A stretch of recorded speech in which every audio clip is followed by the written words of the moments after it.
The following is a special presentation of Greene Sports Zone. This is the Baileyton Drug Company Eric Tilson Show.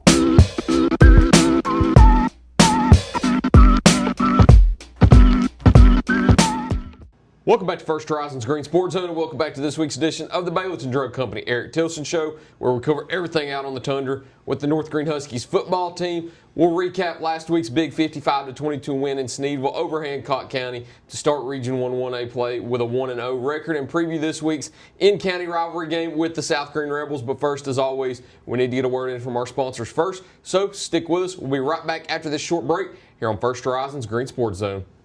The Baileyton Drug Company Eric Tilson Show is brought to you by Baileyton Drug Company, the IHOP at Davy Crockett TA Travel Center, Ashley Drug Center, Gateway Ford Nissan, and by Tommy's Plumbing.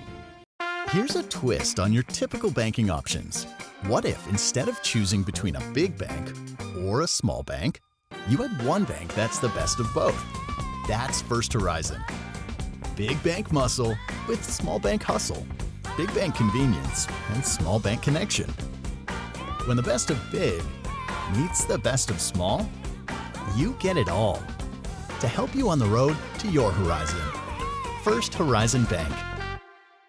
Welcome back to First Horizon's Greene Sports Zone, and welcome back to this week's edition of the Baileyton Drug Company Eric Tilson Show, where we cover everything out on the Tundra with the North Greene Huskies football team. As always, I'm joined here with Huskies head coach Eric Tilson, back at the round table again. Back at the round table. To talk about another win, 55-22 over Hancock County. Let's jump right into it. 55 points, almost matched the total that you had against them last year with 56. Offensive outpour from the rushing game. You had 6 rushing touchdowns in total. Special teams touchdown again for the third straight game also. Offense couldn't be slowed down on Friday night. Talk about how well it went. Well, we're pretty pleased. Like I said, about every time we go up there, something happens. Well, that happened about midday. We got a phone call saying, hey, we need to move up game time.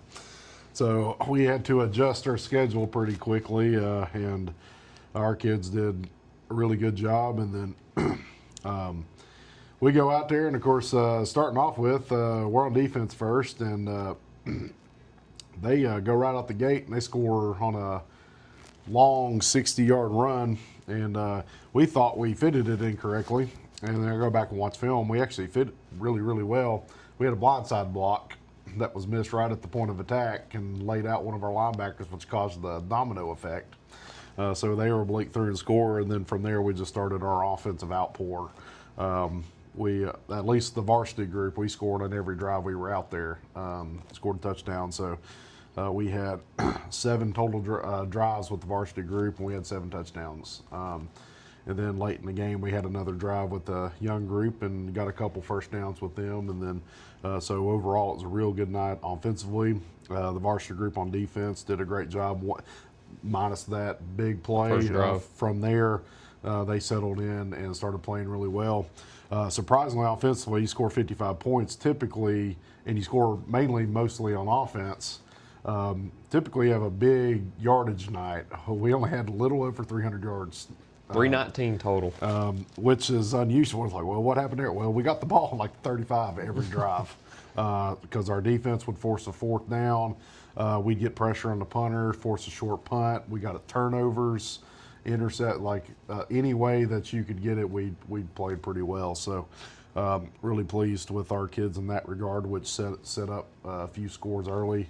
Then from there, just kind of press our foot on the gas pedal and just continue to roll, which is what you need to do in these type of games. Seeing 55 points, it's the 3rd highest point total ever in North Greene football history, and it's only the 10th time with 50 plus, and I want to talk about the offense, but before we do that, because we have a lot of offense to talk about, I think the defense needs to get some love first, because outside of that first touchdown on that first drive you mentioned, the starters pitch a shutout the rest of the way, and you get 3 turnovers out of them too, which, like you said, allows you to have short yardage. You had 2 fumble recoveries. Owen Pierce jumped on one, Turner Collins jumped on one, and then Levi Gray gets an interception. So how big were those 3 turnovers from each guy? Well, that's been something we've really been emphasizing lately, is creating turnovers and trying to peanut punch the ball out or one thing we emphasize is first guy has to secure the tackle first. That's the first thing, was got to secure the tackle.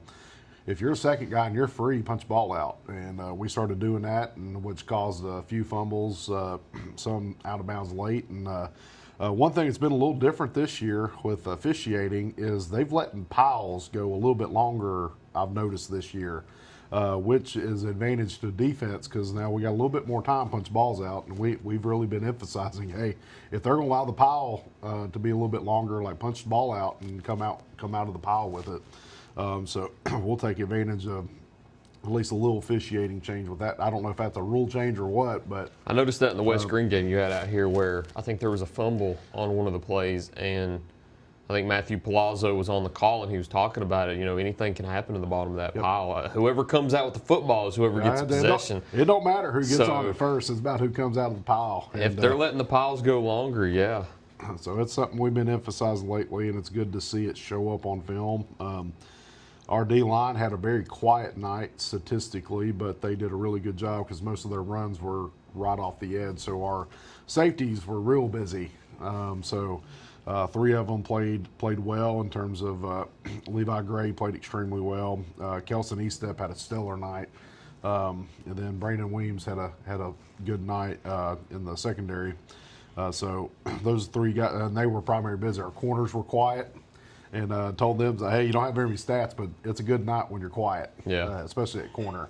And the defensive line, same thing too, is let our linebackers roll free, and our linebackers where they're supposed to be, which is why we were successful there for after that first drive. And then, once again, another game with a special teams touchdown, 3 in a row now. That might be a North Greene record also. I'm not sure about that, but again, special teams is important to us.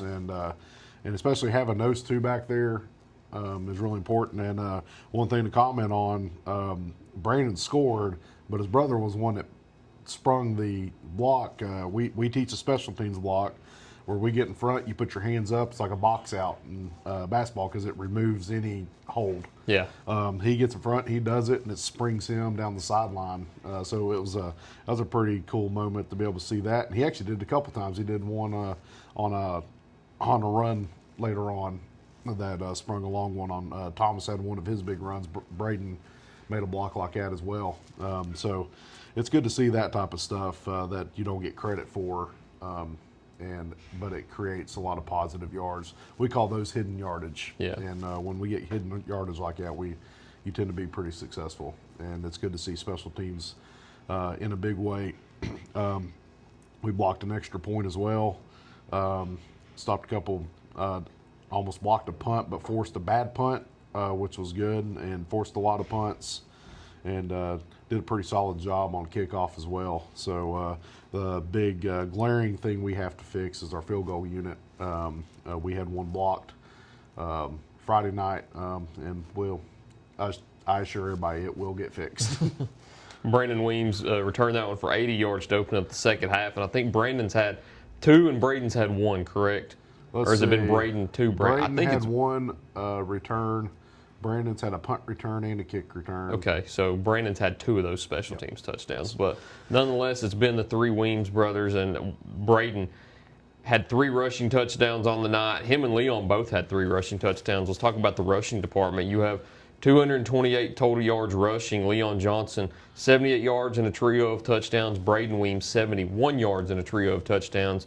And then Thomas Darnell has 82 rushing. So he has the most on the night. He had one big run, too, that was a huge chunk of those yards. But the rushing department, man, they couldn't be stopped on Friday night. I was kind of going into it the way, again, the one thing I like about our offense this year is whatever you decide to give us, we can take advantage of. And we saw a light box, and that's what we went with. And it's good to have those big, tall receivers that have been making plays the last couple of weeks because people start to get scared of them, and they lighten the box up a little bit. And then now we're able to run right at you. And those two did a extremely great job. They've been doing a great job kind of spelling each other, keeping each other fresh throughout the entire game, and been real pleased in that department. And Brandon made some big plays offensively as well, and Thomas was just there managing it Friday night, which is that was the role we needed him to be Friday, and that's exactly what he did. And then Thomas, he had 75 passing yards to go along with it with 1 touchdown also. Once again, another great game out of him, being your senior leader that you need him to be, with 75 passing, 82 rushing, and a touchdown, leading you to a 1-0 record in the region. How crucial was his play on Friday night? Again, we needed him to manage Friday, and he did exactly that. Make sure we had a lot of post-snap run reads, and he did a good job of making sure it was in the right spot. And that's why, again, we were taking advantage of what they were giving us, and he put us in the right spots. So I was real pleased with his play. And the unsung heroes who don't get talked about enough that lead your offense is the O-line. Oh, yeah. I know you're an O-line guy, so you like to talk about them a lot too, but with the 3rd highest point total in program history and 6 rushing touchdowns, you don't do it without the O-line. Oh, no. People could say, well, it was short field every time, but the O-line still has to block and give you those opportunities to get those touchdowns. I can pull up the film of these 6 touchdowns, and our running backs are untouched walking into the end zone. So that's a big indicator that you're playing well up front. Yeah. Is when your running backs are running untouched, especially on the 2nd and 3rd level. Like, they're just waltzing into the end zone, which is what happened. So it might not look good on a highlight film, but it's real nice to see as a coach, like, you're just dominating people up front. And so it was a great job by them. How much have you seen them develop over these first 3 games so far this year? Because the first game with Chucky Doak, I think they met a really good matchup with Chucky Doak's offensive and defensive line. And then with West Greene and Hancock County, it looks like your linemen dominate both of those battles, and the scoreboard indicated that too. How much have you seen your O-line develop through these first 3 games? Well, we were really challenging them after the first game. We had a lot of missed assignments that first game. Overall, again, I thought they played pretty decently well in all 3 of those contests. I'm getting really sick and tired of hearing people talk about how bad our front is, and I know those kids are getting sick and tired of it too. So keep doubting us up front, and we'll come out and prove you wrong. They're hard-nosed kids. They're old, and they've been around the block, and they know what they're doing.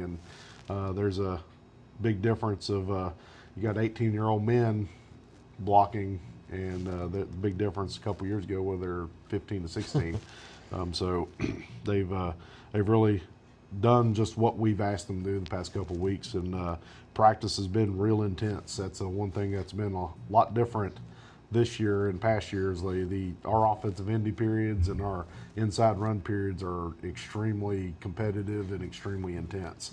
And very physical. So that's been a real big change I've seen out of them, which has shown what we've been able to do offensively so far this year. And to cap it off too, Brandon Weems has that 1 passing touchdown from Thomas Darnell. He got his name in there with the kickoff return, but have to mention that he had 2 touchdowns on Friday night. But another terrific game by the Huskies offense and defense, 55-22 win over Hancock County. And the last question I'll ask, because I always ask after each one of them, how good does it feel to get a region win? Usually I ask that first, but I skipped over it this week. Well, in order to achieve your goals, you got to go 1-0. Yep. Then you got to go 2-0. So this was the first step in the right direction, and just going out and go and execute.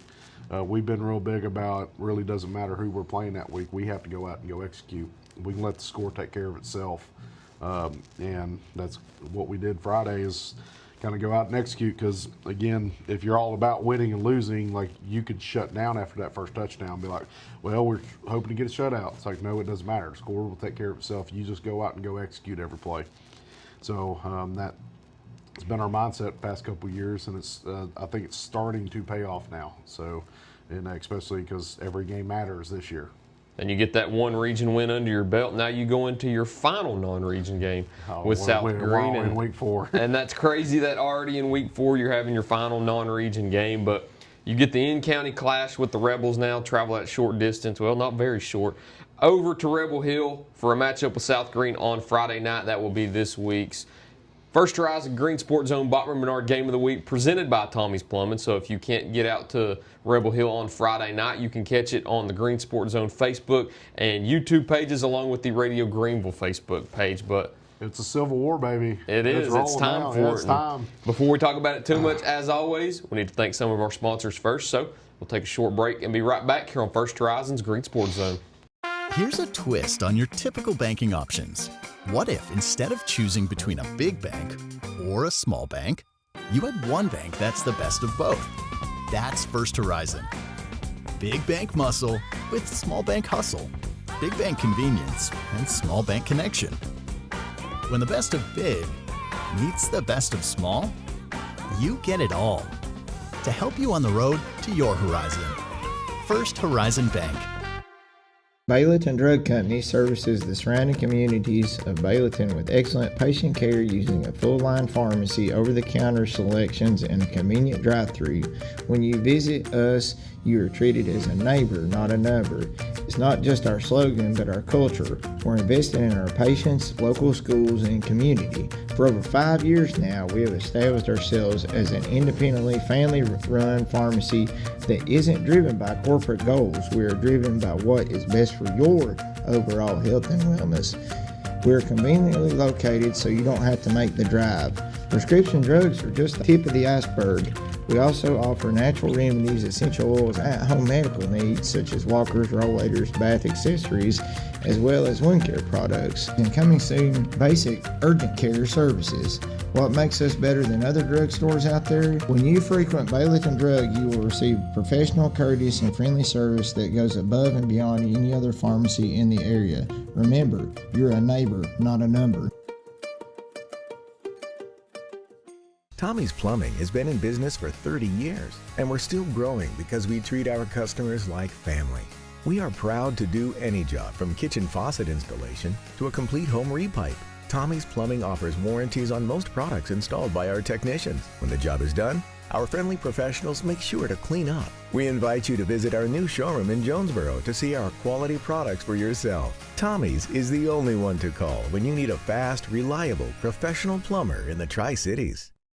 At many dealerships, you get what you'd expect: games, gimmicks, and shady sales tactics. At Gateway Nissan in Greenville, expect the unexpected: low prices, convenient service, and a great buying experience. Get our Gateway exclusive lifetime powertrain warranty. No worries for life.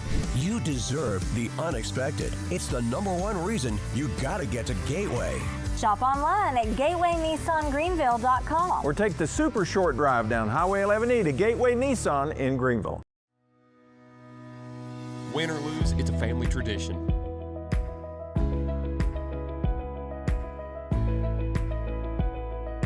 "24-hour hot breakfast, cold drinks, and a table big enough for the whole team, or just your team."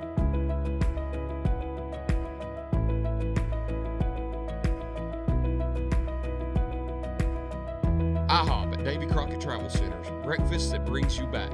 Open 24/7 right off I-81, exit 36. Welcome back to First Horizon's Green Sports Zone, and welcome back to this week's edition of the Baileyton Drug Company Eric Tilson Show, where we cover everything on the Tundra with the North Greene Huskies football team. As always, I'm joined here with North Greene head coach Eric Tilson. So the Civil War, as you've coined it, It's Civil War, baby. It's time. is being played this Friday night, going over to Rebel Hill. I say short distance because it's in county, but it is the longest distance between county schools. Trust me, I'll find out in just a few minutes when I travel. It's 35 minutes. Yes, because I'm about to travel it from here to there to go to South Greene. It's an easy trip. Sure. I like trips like South Greene to West Greene a little better, where it's a little shorter. I would imagine that. Yeah, the easiest one's West Greene to Chucky Doe, though. Oh, yeah, you just get on the highway, boom, you're there.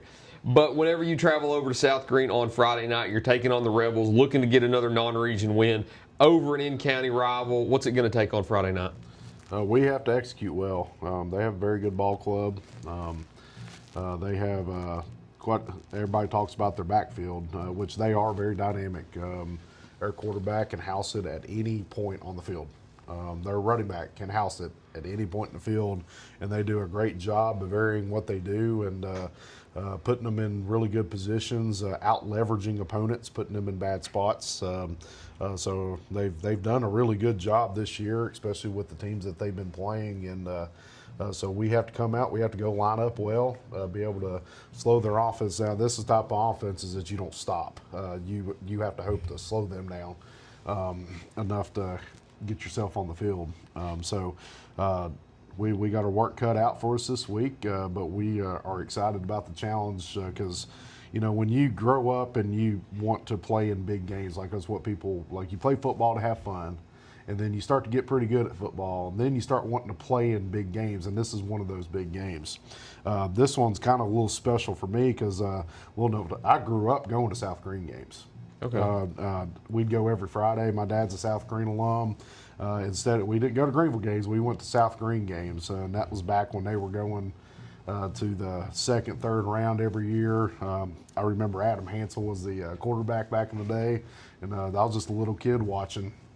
And that's kind of the time when I start to fall in love with football. So like there's a kind of a sense of like enjoyment for me to be able to go back down there and go coach a big time game down there. So it's exciting in that regard. It's a big game for them. It's homecoming, so it's going to be a packed game, and just for our kids to have that type of environment and then have the ability to go out and go execute well, I think is a great opportunity, but we have to go out and go execute well.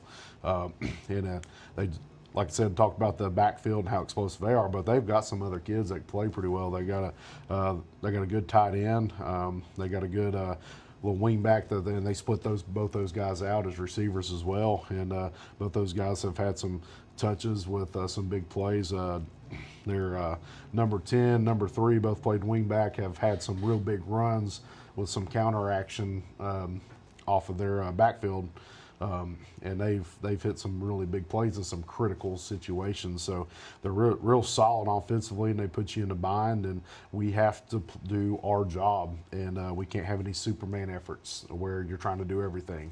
If you do that, they'll get you beat, because that quarterback will read it, and you overplay the running back, well, now the quarterback's out the gate. If you overplay the quarterback, now the running back's out the gate. So everybody has to do their job this week, and this is one of those big games.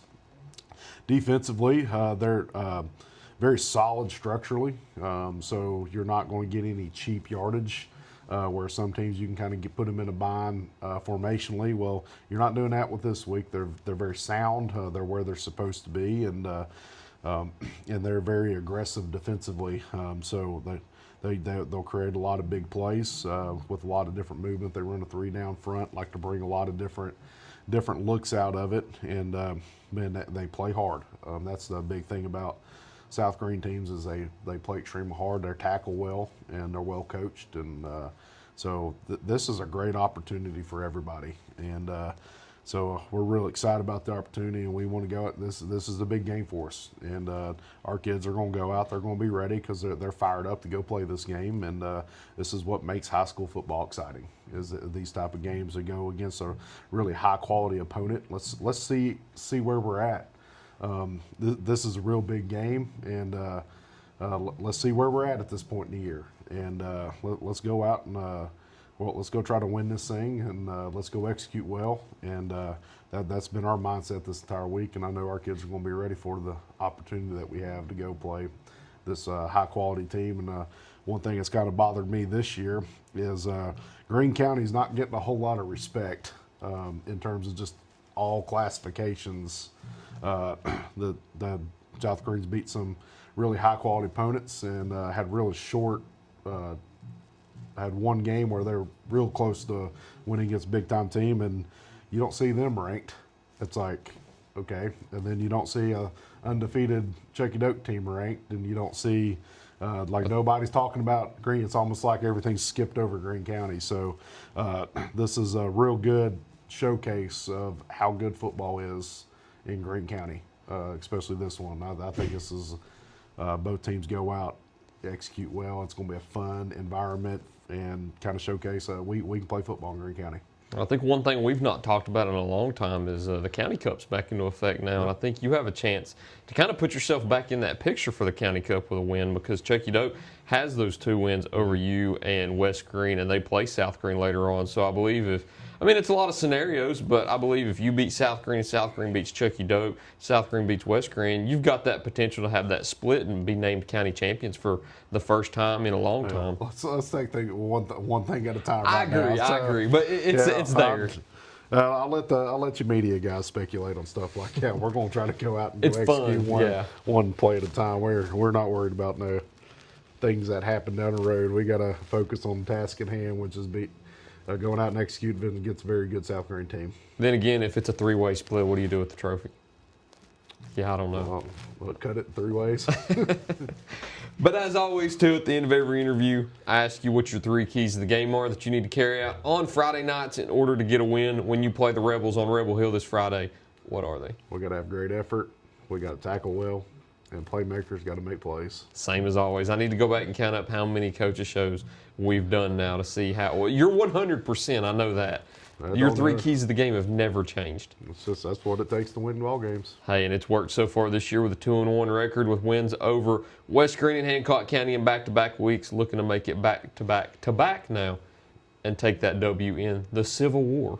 The Civil War. Over South Greene. You know, they were asking me, it was like, what's the greatest name in Greene? I was like, we need to come up with some names. Yeah, so we do. I think Civil War is like fits. We've got too many rivalries to only have one with a name. Yes. And I get that it's the oldest rivalry in the county and that it has a trophy, but we need to start implementing some new names. Yeah, we need to come up with some names. The Civil War, if that does stick. Hey, Coach Eric Tilson right here was the originator to that. So hopefully that sticks. In 4 or 5 years, everybody calls it the Civil War, and that's what we'll coin the game North as. versus South. There we go. It's perfect. And they're the Rebels, too. There you go.